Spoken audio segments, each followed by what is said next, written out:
Hello everyone, ND એજ્યુકેશનમાં હું નરેશ વાઘેલા આપ સર્વનું હાર્દિક સ્વાગત કરું છું. હવે આપણા વિડીયો કંઈ અલગ જ દેખાશે.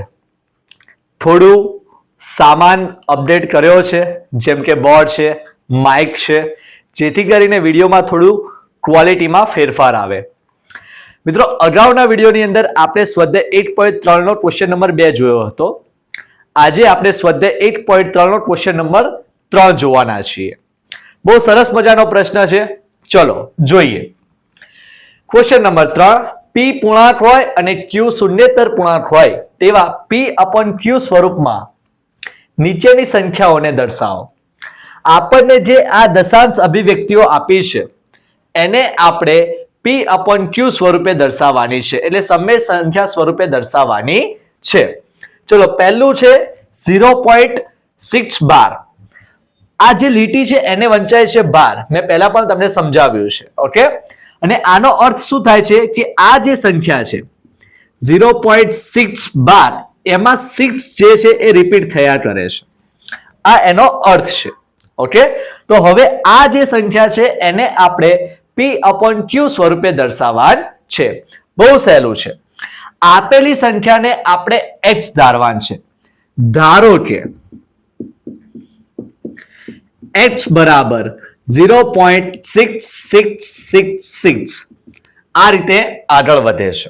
ઓકે, હવે આપણે x ને 0.666 સાથે કમ્પેર કર્યા છે, સરખ્યા છે. તો હવે આ બંને સંખ્યાઓને આપણે 10 વડે ગુણીએ. કેમ 10 લીધા? તો અહીંયા પોઈન્ટ પછી આપણને એક અંક આપવામાં આવ્યો છે. ચલો, બંને બાજુ 10 વડે ગુણતા.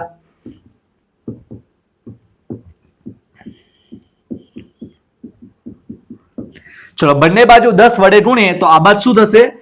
10 ગુણ્યા x બરોબર 0.6666 ગુણ્યા 10. બંને બાજુ આપણે 10 વડે ગુણી લીધા છે.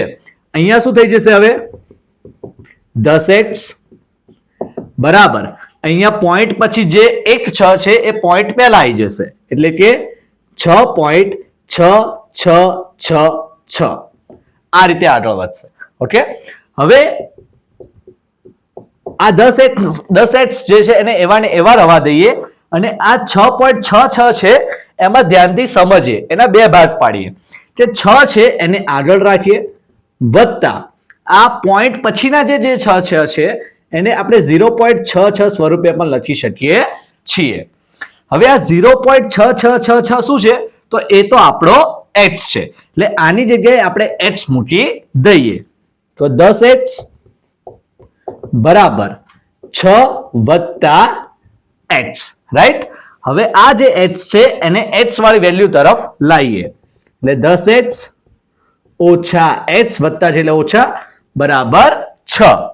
ચલો, 10 માંથી x જાય 9x બરાબર 6. x ની કિંમત જોઈએ છે તો 6/9 અને આમાં છેદ ઉડાડીશું તો 2 તાલી 6 અને 3 તાલી 9, એટલે આપણો જવાબ થશે 2/3. આઈ હોપ કે તમને આ જે પહેલો ક્વેશ્ચન છે એ સમજ પડી હશે. ચલો, બીજા તરફ જઈએ. બીજો છે 0.4712. અહીંયા જે 12 આપ્યો છે એ માત્ર 7 ઉપર છે. ઓકે, ચલો, આ સંખ્યાને કઈ રીતે લખાશે? તો 0.4 તો 4 તો રહેવાના જ છે અને 7 છે એ રિપીટ થયા કરશે. બરોબર છે?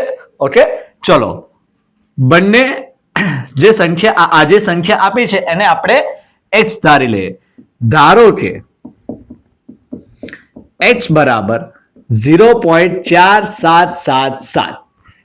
ઓકે, 7 જે છે એ આગળ વધ્યા કરે છે. હવે આપણે શું કરીશું? તો બંને બાજુ 10 વડે અથવા તો 100 વડે ગુણીએ. ચલો, આપણે 10 વડે ગુણીએ જેથી કરીને આપણે 100 વડે ગુણીએ જેથી કરીને અહીંયા બે સંખ્યા છે એ આગળ આવી જાય. ચલો, બંને બાજુ 100 વડે ગુણતા તો 100 ગુણ્યા x બરાબર 0.477 મલ્ટીપ્લાય 100. 100x સાથે ગુણાશે એટલે થઈ જશે 100x. અહીંયા 0.47 જે છે એ આગળ આવી જશે, 0.777 એ પાછળ રહી જશે. ઓકે, હવે આ જે 100h છે એને એવા ને એવા રહેવા દઈએ અને આ 47.77 જે છે એને આપણે એ રીતે વિભાજિત કરીએ કે 0.4777 આવી જાય. ઓકે, એટલે આ 7 ના બે ભાગ પાડી લઈએ. એક બાજુ જશે 4 અને એક બાજુ જશે 3. 3 + 4 7, તો 3 ને આપણે પોઈન્ટ પછી તરત લઈએ એટલે 47.3 વત્તા 0.4777. બરોબર, એટલે આ સંખ્યા આપણને અહીંયા મળી જાય છે. ચલો 100h બરાબર 47.3 વત્તા h. હવે આ h ને આજે આપણે આ બાજુ લાવી દઈએ તો 100h ઓછા h બરાબર 47.3. 100 માંથી એક h જશે એટલે 99h બરાબર 47.3.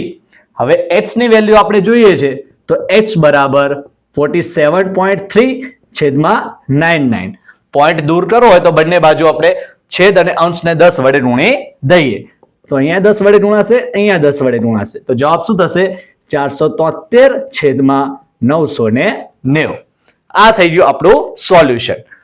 ત્રીજો જે છે એ જાતે ટ્રાય કરજો અને કોમેન્ટમાં એનો જવાબ જણાવજો. આઈ હોપ કે વિડીયો તમને ગમ્યો હશે. પ્લીઝ વિડીયોને લાઈક કરો, શેર કરો, ચેનલને સબસ્ક્રાઇબ કરો. Thank you.